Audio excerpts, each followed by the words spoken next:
ভিডিওটা অনেক দিন ধরেই স্টকে আছে। এডিটের কারণে তোমাদের সাথে ঠিকমতো আমি শেয়ার করতে পারছি না। ফাইনালি এডিট করা হলো। তো তোমরা হচ্ছে পৌষ সংক্রান্তিতে এই ভিডিওটা দেখতে পারবে। ঠিক আছে? যদিও পৌষ সংক্রান্তির বেশ কয়েকদিন আগে আমরা এই পিঠেটা খেলাম। তো ভাবলাম চলো সেই দিনই নয় শেয়ার হয়ে যাবে। আর এদিকে দেখো আমি হচ্ছে প্রথমেই সাজের পিঠে করছি, তোমরা দেখতে পারছো। তো সাজের পিঠেগুলো এতটা সুন্দর উঠেছে, এর আগে কক্ষনো ওঠেনি। নরমালি অল্প একটু ৫০০ চালের গুঁড়ি এনে আমি করছিলাম যে দেখি কেমন কি হয় কেনা চালের গুঁড়িতে। তো সেই কারণেই আর কি, যেমন ভাবনা তেমনই কাজ। তো দেখেছি না ভালোই উঠেছে। এত সুন্দর সাজের পিঠে এর আগে আমার কোনোদিনই ওঠেনি। তো এত সুন্দর যদি সাজের পিঠে উঠে যায় তাহলে কিন্তু সারা রাত ধরেই পিঠে ভাজতে ইচ্ছে হয়। এদিকে দেখো সাঁড়াশিতে ন্যাকড়াটা আর কি তেলটা এরকম দিয়ে চুবাচ্ছি আর হচ্ছে এইভাবে করছি, কারণ আমার না তাপ লাগছে। ডিরেক্টলি ন্যাকড়াটা তেলে চুবিয়ে হাত দিয়ে আমি করতে পারছিলাম না। তো এইভাবে এই সিস্টেমে একটু করছিলাম, তোমরা কেউ কিছু মনে করো না, ঠিক আছে? যাই হোক, এদিকে দেখো এই যে কয় খোলা হবে, বেশি কয়েক খোলা হবে না, হয়তো সামথিং ৬-৭ খোলার মতো হবে। ঠিক আছে? তো এতেই আমাদের হয়ে যাবে। আর এই পিঠে ভাজাটা একদিন, আর একদিন হচ্ছে পাটিসাপটা। এইভাবে মোটামুটি আমরা দুদিন খেয়েছি। প্রথম রাতে এই যে যেদিন দেখলে সেদিনকে সাজের পিঠে করেছি ভেজানো কটা। আর তার পরের দিন রাত্রেবেলা করছি এই পাটিসাপটা। এই যে দেখো খেজুরের পাটালি গুড় দিয়ে, সাথে আছে সন্দেশ মাখা। আর এদিকে আছে ময়দার চালের গুঁড়ো। এটাও কিন্তু কেনা। কিছুই কিন্তু এবছর হাতে বাটাবাটির ঝামেলা ছাড়াই আর কি পিঠে বানাচ্ছি। বেশ মজা লাগছে আর এত সুন্দর উঠছে তোমাদের কি বলবো। ওদিকে দুধও গরম করে নিয়েছি একটু হালকা। আর এদিকে দেখো পাটালিটা গুঁড়ো করে এর মধ্যে আমি দুধ দিয়ে দিচ্ছি, ভালো করে আর কি ব্যাটারটা গুলে নেব। তো সত্যি কথা, আমি কেনা চালের গুঁড়ো দিয়ে এর আগে এত সুন্দর আমি পিঠে কখনোই করিনি। এবছর আমার পিঠে এত সুন্দর হয়েছে আমার হাতে, মানে আমি নিজেই অবাক হয়ে গেছি, সত্যি বলবো বন্ধুরা। কেনা চালের গুঁড়ি দিয়ে একটু পিঠে করাটা কিন্তু ভীষণ একটা টাফ হয়ে দাঁড়ায় যদি সেটা সঠিক না হয়। তো আমি এই যে দেখো হাতেই করে নিয়েছি। ঠিক আছে? অন্যান্যবার চামচ হাতা ফাতা দিয়ে করি। এবার আমি আর কি হাত দিয়েই করেছি। আমার বেশ ভালো লেগেছে হাত দিয়েই, যে হাত দিয়ে করলে হয়তো ব্যাটারটা আমি সঠিক গুলতে পারবো। আগেকারের ঠাম্মারা দেখতাম হাত দিয়েই গুলতো, আর পিঠেও খুব সুন্দর হতো। তো এবছরও আমি তাই করেছি। ঠিক আছে? এই যে দেখো পাটিসাপটা ফার্স্ট এই যে দিয়েছি, দেখো কি সুন্দর উঠে যাচ্ছে। এত সুন্দর পাটিসাপটা উঠবে এটাও আমি কল্পনা করতে পারিনি। তো শীতকালে আমাদের দুদিন আর কি পিঠে খাওয়া হয়ে গেছে পরপর। প্রথম দিনে সাজের পিঠে, তারপরের দিনকে হচ্ছে পাটিসাপটা। তোমরা কারা কারা খেয়েছো অবশ্যই কিন্তু আমাকে কমেন্টে জানাবে। আমি জানি অনেকেরই পিঠে খাওয়া কিন্তু হয়ে গেছে। পৌষ সংক্রান্তির আগেই এখন সবাই পিঠে খেয়ে নেয়। এখন আর কেউ কিন্তু সেই পৌষ সংক্রান্তির অপেক্ষা করে না। দেখবে আগে আমাদের সময় কি ছিল, যতদিন না পৌষ সংক্রান্তি হতো ততদিন মানে পিঠে হতো না। ওটা হয়ে যাবে, তারপরে তুমি যতবার খাও খেতে পারো। এরকম একটা ব্যাপার ছিল। কিন্তু এখন তো দিনকাল পাল্টেছে, এখন একটু অন্যরকম। যার যখন ইচ্ছে হয় সে তখনই পিঠে বানিয়ে খেয়ে নেয়। তবে আমাদের এই শীত পড়লেই কিন্তু পিঠেটা খাওয়া হয়। আদার্স গরমের সময় খাওয়া হয় না। যখন তখন আর কি খাওয়া হয় না। এই শীতের সময়টাই একটু বেশি খাওয়া হয়। এদিকে দেখো এই যে পাটিসাপটাগুলো আমার কি সুন্দর হয়েছে। কিছুটা আমি একটু কড়া ভেজেছি, কিছুটা একদম হালকা ভেজেছি। যে যেটা ভালো খায় সেটা খাবে। আর এখানে আমার মেয়ের জন্য একটুখানি কটা পাটিসাপটা ভিজিয়েও দিয়েছি। যাই হোক, এটা হচ্ছে পরের দিন সকালবেলা। তো পরের দিন সকালবেলা এই যে বিছানা তুলতে আসা মানেই একটা যুদ্ধ বলতে পারো। আমার তো ভীষণ একটা যুদ্ধ মনে হয়। আর এই যুদ্ধটা যখন সকালবেলা উঠে করি না, সত্যিই ভীষণ বিরক্তি লাগে। শীতকাল মানেই এক গাদা লেপ কাঁথা। আর এই কদিন ধরে যা ঠান্ডা দিচ্ছে, আমাদের একটা লেপে আর কোনো কাজ হচ্ছে না, একটা ব্ল্যাঙ্কেটেও কাজ হচ্ছে না। আমরা মানে তোমাদের দাদাভাইরা আমি হচ্ছে দুটো গায়ে দিচ্ছি, আর মেয়ে মোটা দেখে একটা লেপ গায়ে দিচ্ছে। ঠিক আছে? কারণ মেয়ের আবার একটু কম ঠান্ডা, ও বাচ্চা মানুষ, বুঝতেই পারছো, বাচ্চাদের একটু কম ঠান্ডা লাগে। আমাদের তো প্রচুর ঠান্ডা লাগছে। আমারও একটু কম, কিন্তু তোমাদের দাদাভাইয়ের আরও বেশি লাগছে। তো যাই হোক, এমনি তো বেশ কয়েকদিন ধরে একটু ঠান্ডা মানে লাগছে। তো ওই কারণে না লেপ কাঁথা একটু বেশিই বেরিয়ে গেছে। কি করবো বলো, শীতে তো আর কষ্ট করা যাবে না। তো যাই হোক, বিছানাটা আজকে তুলতে এসে মানে এতটা খারাপ লাগছিল যে আমি কতক্ষণে গোছাবো। হ্যাঁ, যদিও তোমাদের ভিডিওটা আমি দেখো খুবই স্পিডে দেখাচ্ছি, কিন্তু এই বিছানাটা তুলতে কিন্তু আমার বেশ টাইম লেগেছে। প্রথমে আমি সব বালিশগুলো নামিয়ে নিয়েছি এক এক করে, তারপরে চাদরটা পাল্টে এটা সেট করে দিয়েছি। তারপরে এই যে এক এক করে খাটে তুলে আবার এই যে সাইজ মতো আর কি যেখানে রাখা যাবে সেখানেই রাখছি। তাহলে বুঝতে পারছো সকালবেলা বিছানা তোলা মানে একটা শীতকালে যুদ্ধ কিনা বলো। হ্যাঁ, যাই হোক, এরকম সকালবেলা শীতের সকালে বিছানা তুলতে তোমাদের কাদের কাদের যুদ্ধ মনে হয় আমাকে একটু কমেন্টে কিন্তু জানাবে অবশ্যই। আর এদিকে দেখো জামা কাপড়, কি বলবো, শীত মানেই প্রচুর জামা কাপড়, মানে আমি ঠিকঠাক করে রাখতে পারি না জানো তো, যতই চেষ্টা করি এর মধ্যে ওরটা ওর মধ্যে ওরটা হয়ে যায়, যখন দরকার পড়ে তখন আর কেউ খুঁজে পায় না। তো এখানে আমি দুটো গামলা করে দিয়েছি, যে একটা গামলায় তোমাদের দাদাভাইয়ের জামা কাপড় থাকবে, আর একটা বাস্কেটে আমার মেয়ের থাকবে আর আমার থাকবে। আমার মেয়ে ওই ঘুঁটে করে সবটাই এক করে দেয়, ঠিক আছে। তোমাদের দাদাভাইও তাই, মানে কারটায় কে রাখে বোঝা যায় না, আর যখন দরকার পড়ে তখন কিন্তু ওই খোঁজাখুঁজি এলোমেলো হয়ে যায়। তো আমি সেই গামলায় জামা কাপড়গুলো আর ভাঁজ করলাম না, কোনো রকম আর কি যারটা যেরকম আলাদা আলাদা করে একটু গুছিয়ে রাখলাম, এটাই হচ্ছে কথা।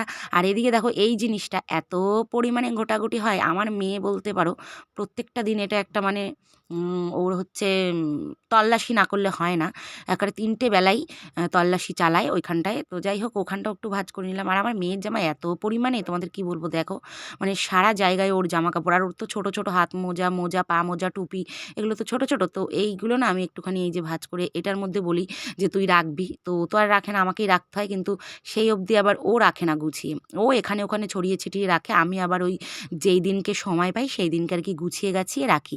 এদিকে দেখো সকালবেলা উঠেই কিন্তু আমি বিছানাটা আজকে করিনি, তোলা থেকে স্টার্ট, তার আগে আমি বাইরে গিয়ে অনেক ধরনেরই কাজ করেছি।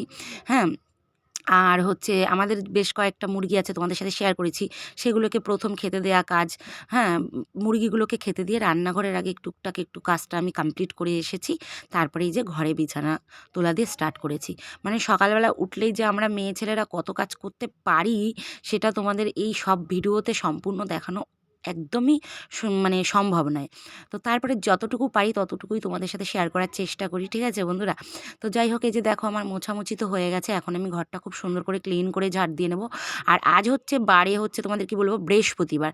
বৃহস্পতিবার দিনকে একটু বেশিই কাজ থাকে, আর আমার বৃহস্পতিবার দিনকে একটু ঘর মোছা ঝাড়া, মানে ঝাড়া তো করি না, মানে নিচ কাটে তোলা টোলাগুলো একটু ভালো করে কোনা কামচিতে একটু ঝাড় দিয়ে, এগুলো রোজই করি, বৃহস্পতিবারটা কেমন যেন একটু বেশি করে করি, ঠিক আছে। ঘর টর মুছতে হবে, প্রচুর প্রচুর কাজ থাকে। আর এখন বৃহস্পতিবার বলে না, প্রত্যেকটা দিনই মোটামুটি প্রচুর কাজ থাকে, কিন্তু তোমাদের সাথে শেয়ার করতে পারি না। তবে বৃহস্পতিবার দিনটাই আমি ব্লগটা আমার বেশি শ্যুট হয়ে যায়, সেদিনটা একটু ফাঁকাজোকা হয়ে যায়। আসলে একটা কাজ নিয়ে তো থাকি না, অনেক অনেক কাজ নিয়ে থাকি জানো তো। তো তারপরে দেখো এত কিছু করে আমি এইখানে একটা পর্দা টাঙিয়েছিলাম দুদিন আগে, সেটা আজকেই তোমাদের সাথে শেয়ার করে দিলাম। পর্দা বলতে একটা বিছানা চাদর, বিয়েতে পেয়েছিলাম, সেটা পাতানো আর কি হতো না কখনোই। তো সেটা এবার আমার ভিডিওর কাজে লেগে যাবে, ব্যাকগ্রাউন্ডে দিয়ে দিয়েছি ভিডিও করার জন্য। যাই হোক, এদিকে চলো আমি তোমাদেরকে ঘরটা গুছিয়ে, আজকে অনেক দিন পরে আমার রান্নাঘরটা ওই যে তোমাদের সাথে আমি শেয়ার করছি, ঝাড় দিতে চলে আসলাম। রান্নাঘরও একবার হয়ে গেছে, এগুলো আবার দিচ্ছি, দুবার করে দিচ্ছি, কিছু করার নেই। আর এদিকে দেখো বাইরে যেই জায়গাটা আমি রান্না করি উনুনে, তো সেই জায়গাটাও এই যে ঝাড় দিয়ে এবার উঠোনটা খুব সুন্দর করে আমি ঝাড় দিয়ে নেব। আর পাতা ঠাতাগুলো মোটামুটি সব পরিষ্কার আমি করে নিয়েছি, যা বর্ষা বৃষ্টি ছিল, যা পাতা জমেছিল সবটা আমি ক্লিন করে নিয়েছি অনেক দিন আগেই। তো তোমাদের সাথে ঠিকমতো শেয়ার হচ্ছিল না, আজকে এই যে দেখো এই যে পেছন টেছনগুলো পুরো আমি একদম পরিষ্কার করে নিয়েছি, তোমাদের সাথে আজকেই শেয়ার করে নিলাম। কাজ তো কত করি, সব কাজকে আর তোমাদের সাথে শেয়ার করি বলো তো, শেয়ার করা হয় না। যাই হোক চলো, আমি এই ঝাড় দিতে দিতে তোমাদের ইন্ট্রোটা দিয়ে দিই। তো hello my sweet family, welcome back to my channel. তোমরা সবাই কেমন আছো? আশা করছি তোমরা সবাই ভালো আছো, আমিও অনেক ভালো আছি। তোমরা সবাই সঙ্গীতা সিম্পল ব্লগে নতুন একটা ভিডিওর সাথে জানাই তোমাদের অনেক ভালোবাসা। তো বন্ধুরা দেখো, আমি এই উঠোন ঝাড় দিতে গেলেও কিন্তু আমার এক জায়গায় ঝাড় দিলে একটুখানি হয় না, চারোদিক দিয়ে আমার ঝাড় দিতে হয়, প্রচুর প্রচুর। উঠোনটা ঝাড় দিলে আমার কমসে কম প্রায় আধা ঘন্টার ওপরে লেগে যায়। তারপরে যাই হোক, ওদিকে কাজ তো করেছি, শুধু সকাল থেকে বাড়িঘর পরিষ্কার করলেও হবে না, নিজেকেও একটু পরিষ্কার রাখতে হবে, তাই না, শত কাজের মধ্যে। যদিও আমরা সেরকম একটা খুব সময় পাই না আমাদের নিজেদের যত্ন নেওয়ার জন্য, তবুও যেটুকু না করলে নয় সেইটুকু তো করতেই হবে।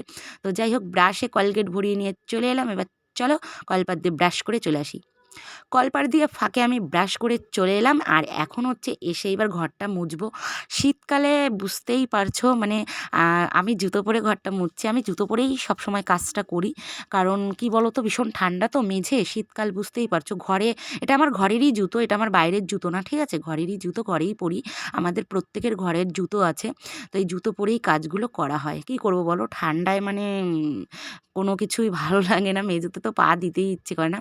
তো তারপরে যাই হোক, ঘরটার মোছা হয়ে গেছে, এখন আমি এই যে বাথরুমের উপরে জামা কাপড়টা রেখে দেবো, বাসন টাসন মেজে একবারে আমি স্নান করেও নেব, কারণ হচ্ছে বৃহস্পতিবার ওই যে বললাম তোমাদের তাড়াতাড়ি স্নান করে পুজো সকাল সকাল দিয়ে দেওয়াটাই বেটার। এদিকে দেখো কলপাটটাও এই যে ঘষে একদম ক্লিন করে দিয়েছি। আজকে করেছিলাম না, সেটা করেছিলাম কালকে। তো চলো স্নান করে বাসন মেজে আসি। তো বন্ধুরা স্নান করে বাসন মেজে আমি একদম চলে এসেছি। আর এখন হচ্ছে পুজো দিয়ে নেব। বুঝতেই পারছো বৃহস্পতিবারের পুজো প্রচুর চাপ থাকে। আমি অর্ধেক সবটাই গুছিয়ে কমপ্লিট করে নিয়েছি। এখন জাস্ট থালে আমি এই যে প্রসাদগুলো ঠাকুরের দেব।